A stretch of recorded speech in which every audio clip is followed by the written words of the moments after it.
O vídeo já vai começar, mas antes, não se esqueça de se inscrever e ativar as notificações.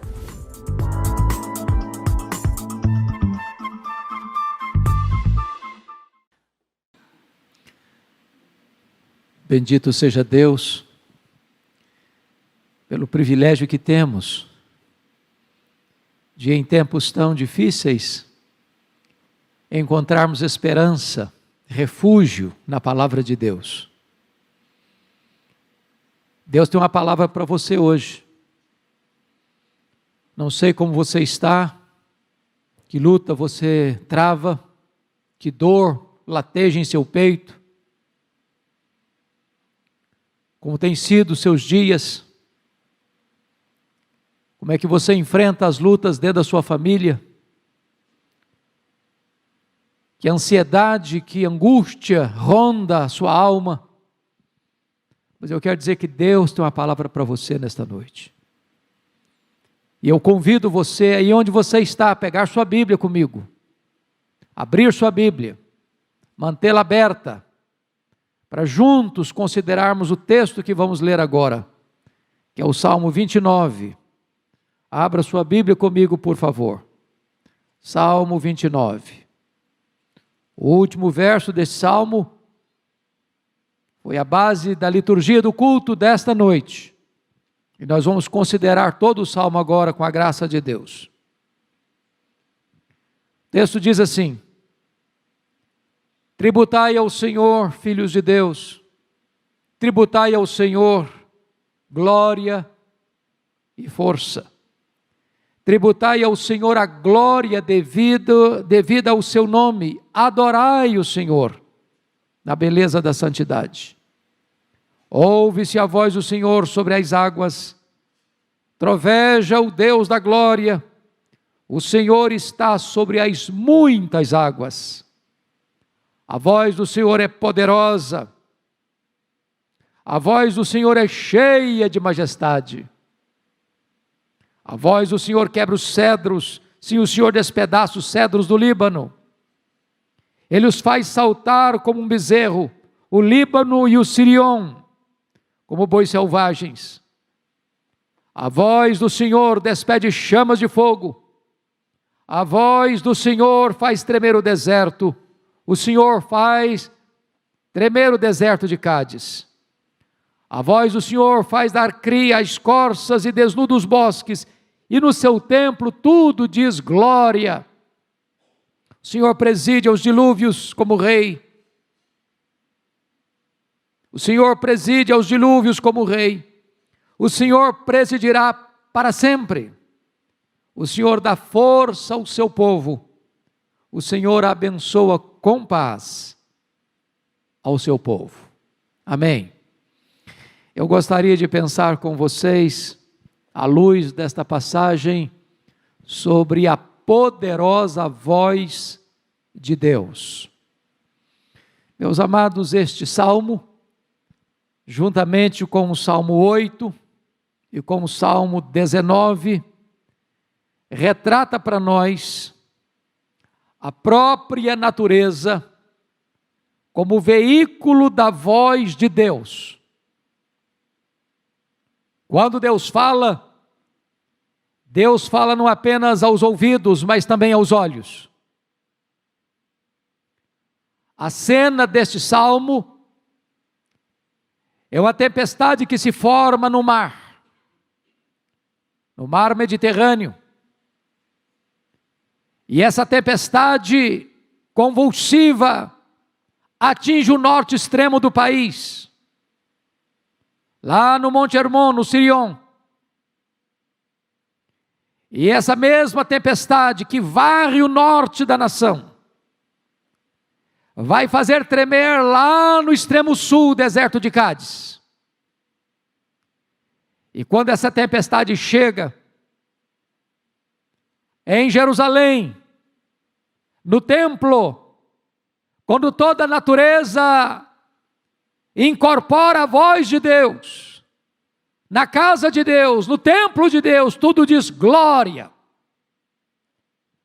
Esta é uma cena majestosa que Davi contempla da poderosa voz de Deus. E eu gostaria que neste momento você pudesse olhar comigo esta belíssima passagem, para extrairmos daqui 4 lições eloquentes para abençoar a nossa vida.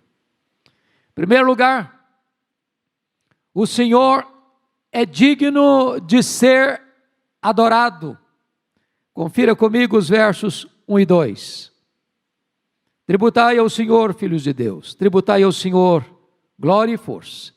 Tributai ao Senhor a glória devida ao seu nome, adorai-o na beleza da santidade. Esta é uma espécie de chamada à adoração. E se você perceber, a expressão filhos de Deus aqui, na língua original, traz a ideia de que ele está se referindo aos anjos, aos seres celestiais.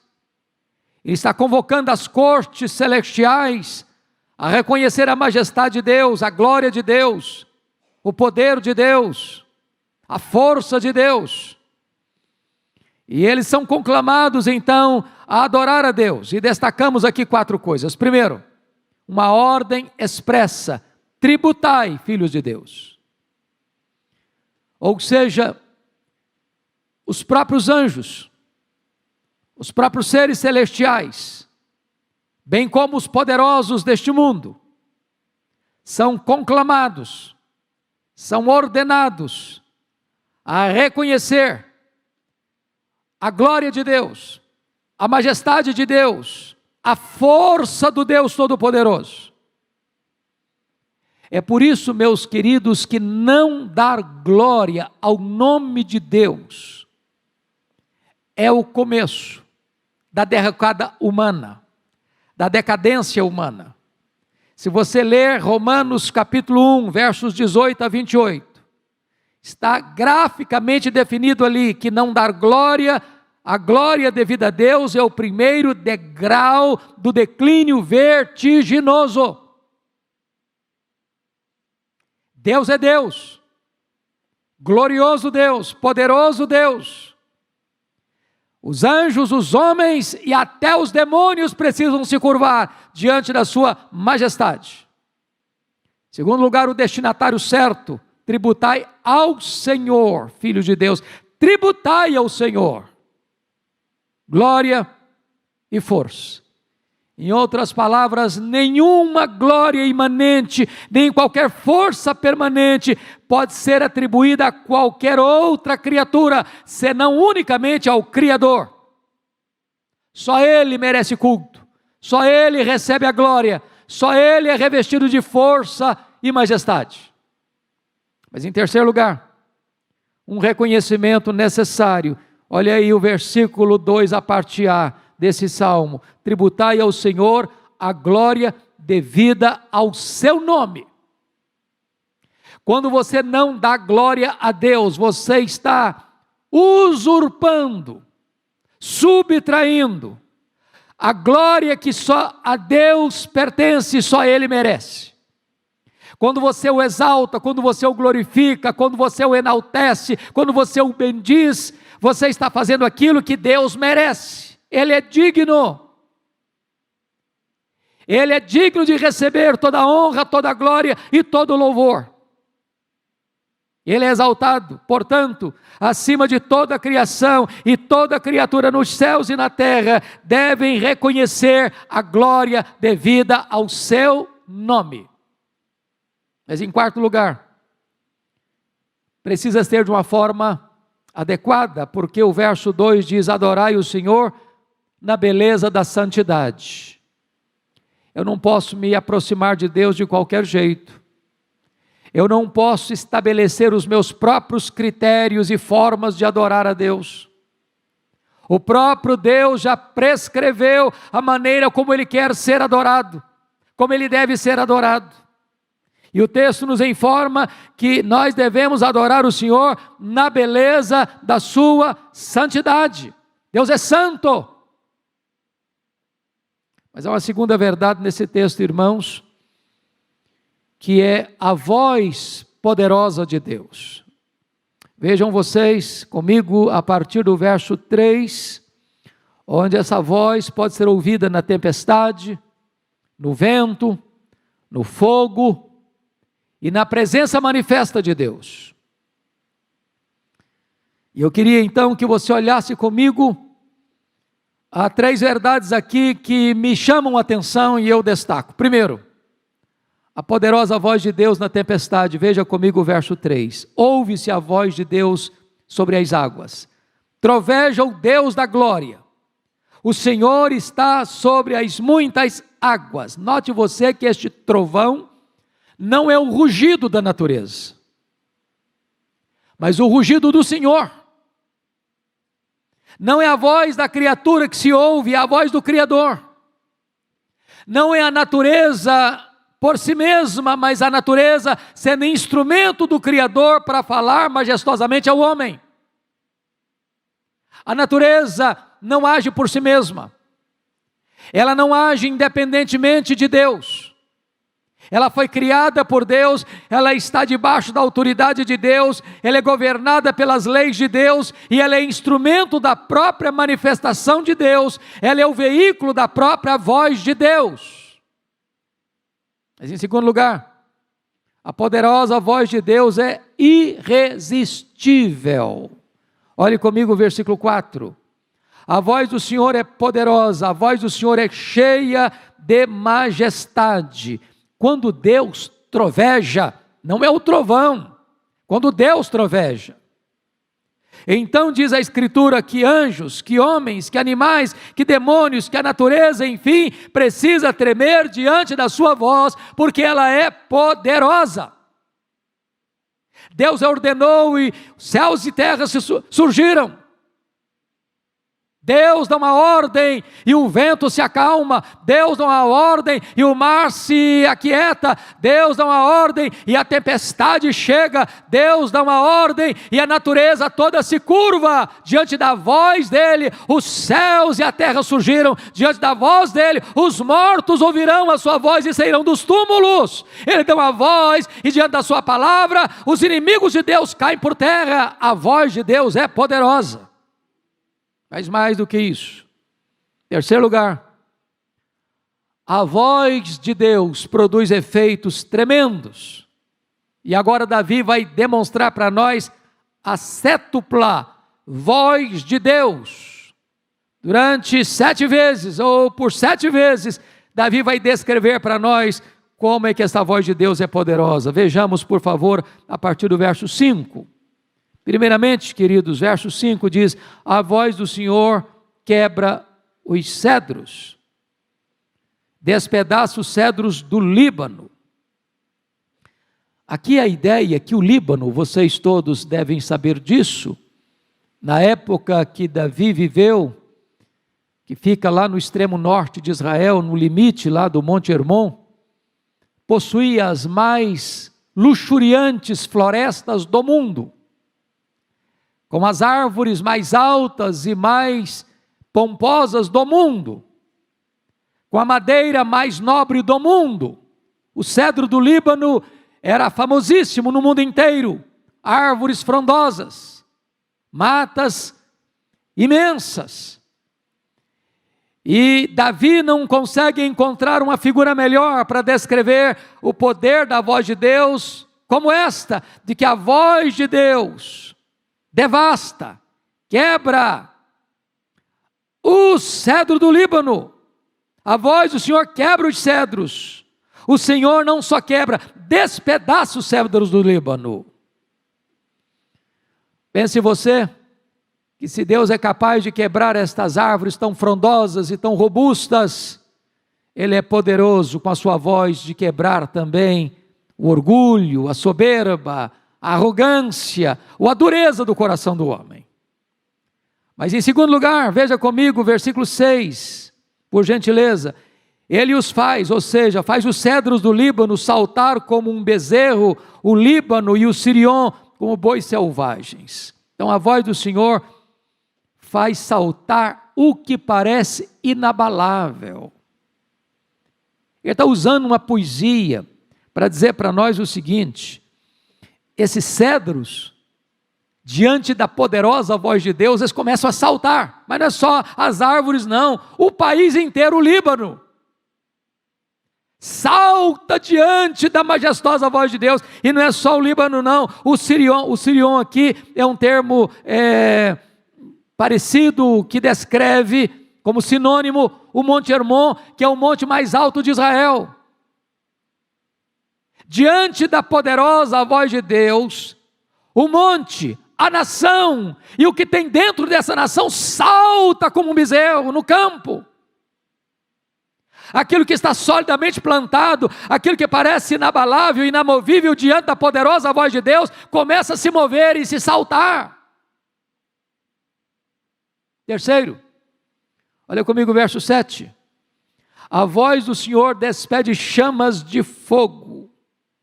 Oh, meus irmãos, quando nós olhamos, por exemplo, na entrega da lei no Monte Sinai, o monte inteiro fumegava. Mas isso também aponta-nos para o Pentecostes. Porque quando Deus derramou do seu Espírito, línguas como de fogo, pousou uma sobre cada um dos 120 que estavam no cenáculo, e todos ficaram cheios do Espírito Santo e começaram a falar as grandezas de Deus.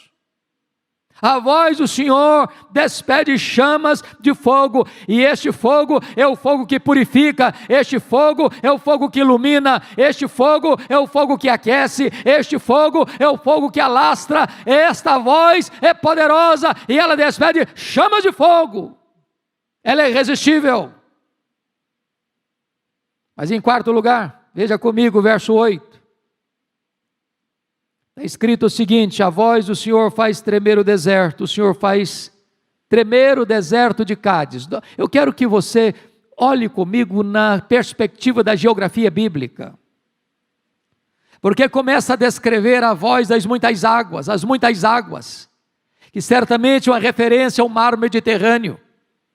Depois ele começa a mostrar como essa voz de Deus alcança numa tempestade lá o extremo norte de Israel, lá no Monte Hermon, atingindo todo o país do Líbano, atingindo as florestas do Líbano. E agora ele vai descrever que essa voz de Deus, que é poderosa e ela é como a chama de fogo que é irresistível, vai atingir lá o extremo sul de Israel, do deserto de Cádiz, na região próxima ali do Sinai. A tempestade vindo do mar percorre o norte e vai ao sul de Israel. Em outras palavras, toda a terra, todo o território, toda a nação é tomada pelo poder da voz de Deus. Quinto lugar, olha comigo o verso 9. A voz do Senhor faz dar cria às corças. E aqui a voz de Deus, diante da manifestação dessa voz gloriosa de Deus, manifestada na tempestade, Deus fazendo ecoar a sua voz, esses animais tímidos começam então a entrar em trabalho de parto e dão cria prematuramente. Se a voz de Deus alcança o mar, se a voz de Deus alcança uma nação, se a voz de Deus alcança os montes, se a voz de Deus alcança as selvas, se a voz de Deus alcança o deserto, a voz de Deus alcança até os animais irracionais. Nada escapa ao poder da poderosa voz de Deus.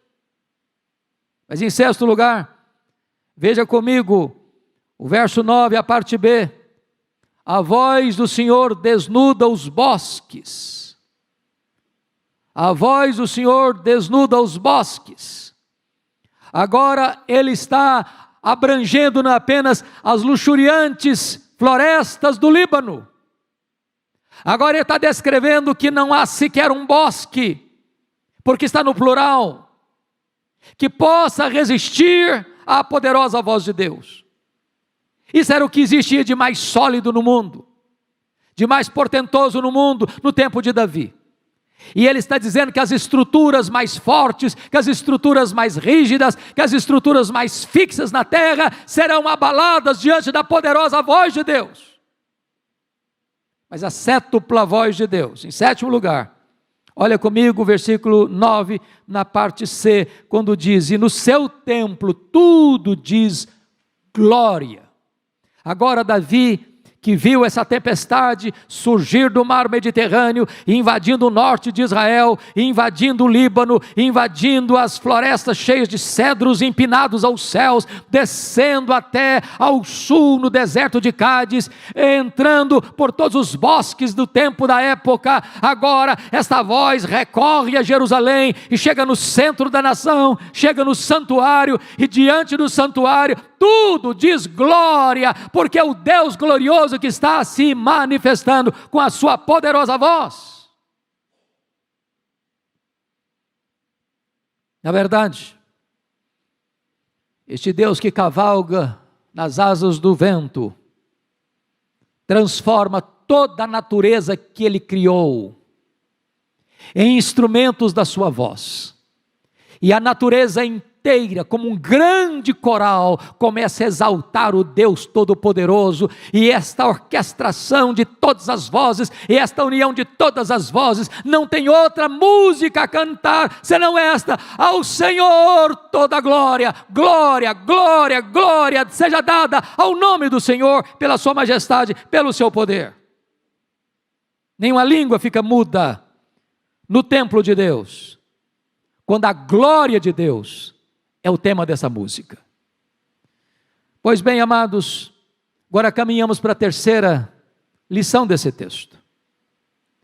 O Senhor está no trono e tem o controle das tempestades. Olha comigo, por favor, o versículo de número 10. O Senhor preside aos dilúvios, como rei o Senhor presidirá para sempre. Prestem bem atenção.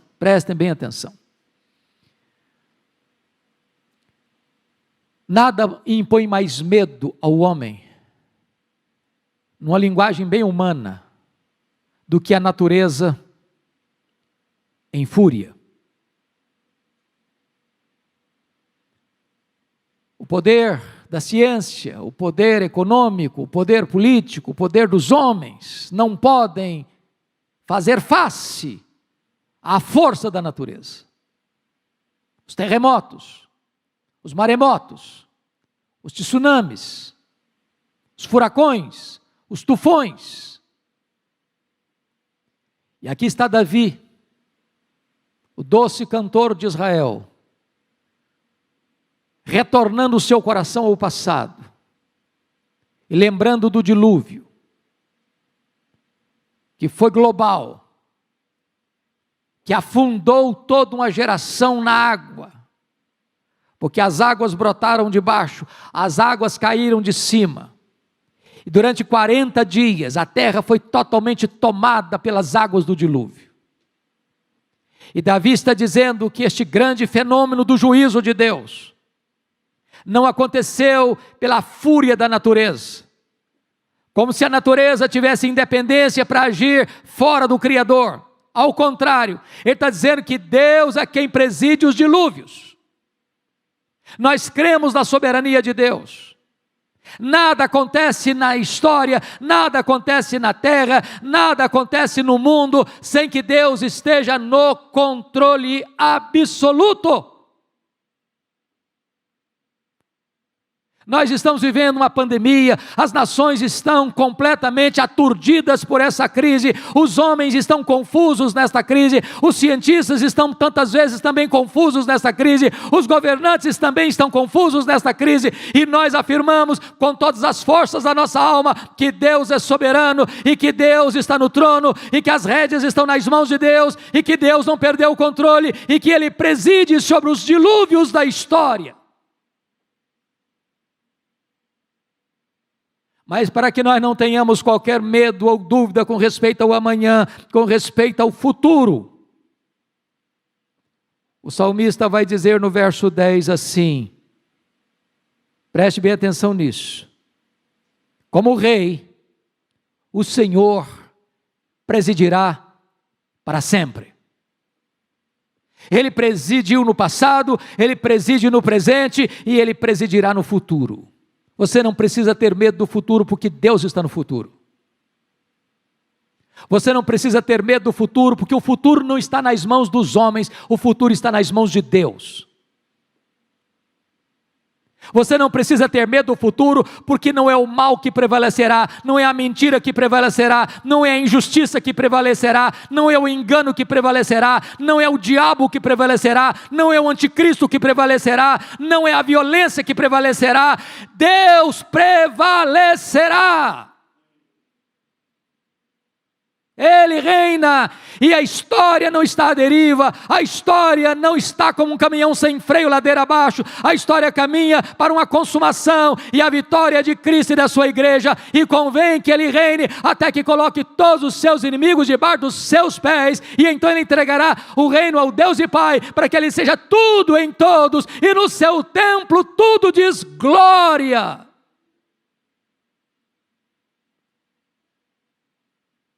Mas eu concluo com a quarta lição do texto. As promessas do Senhor ao seu povo são consoladoras. Veja comigo o verso 11. O Senhor dá força ao seu povo. O Senhor abençoará com paz ao seu povo. Chama a sua atenção para o verso 1, porque no verso 1 e no verso 2 está escrito assim.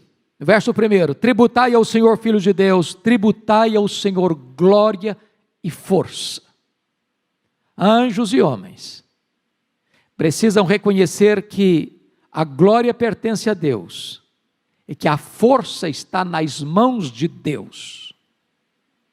Os homens são fracos. Os poderosos deste século são fracos. Os políticos são fracos. Os ricos são fracos, os doutores são fracos, os cientistas são fracos, os filósofos, sociólogos, antropólogos são fracos. Você e eu somos fracos, mas a força está nas mãos de Deus, Ele é todo-poderoso. Mas agora no verso 11, esse Deus que detém a força, dá força ao seu povo. Bendito seja Deus. A tempestade vem, mas Deus dá força ao seu povo para enfrentar a tempestade. Deus dá força ao seu povo para enfrentar a pandemia. Deus dá força ao seu povo para enfrentar a fúria do diabo. Deus dá força ao seu povo para enfrentar o ódio do mundo. Deus dá força ao seu povo para enfrentar as tentações. Deus dá força ao seu povo para enfrentar a morte. Deus dá força ao seu povo para suportar as crises da história e os dramas da vida. Bendito seja o Senhor. Mas mais do que isso, o versículo 11, a parte B, diz que o Senhor abençoa com paz ao seu povo. Com paz ao seu povo. E na Bíblia Sagrada, há uma coisa que me chama muita atenção, porque quando se fala de tempestade, há um sinal no céu que todos nós conhecemos, é o arco-íris. E o arco-íris é um símbolo da aliança de Deus cuidar do seu povo, de Deus nunca mais destruir o seu povo por meio de um dilúvio. E há 3 cenários na Bíblia onde o arco-íris aparece. Lá em Gênesis capítulo 9, versos 8 a 17, o arco-íris aparece no céu depois do dilúvio, depois da tempestade.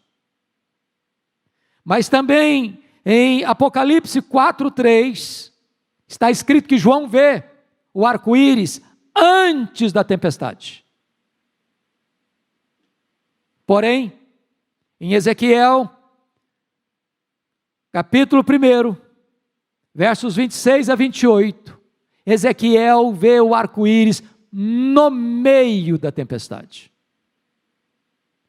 Eu quero dizer a você que Deus dá paz ao seu povo, depois da tempestade, antes da tempestade, no meio da tempestade.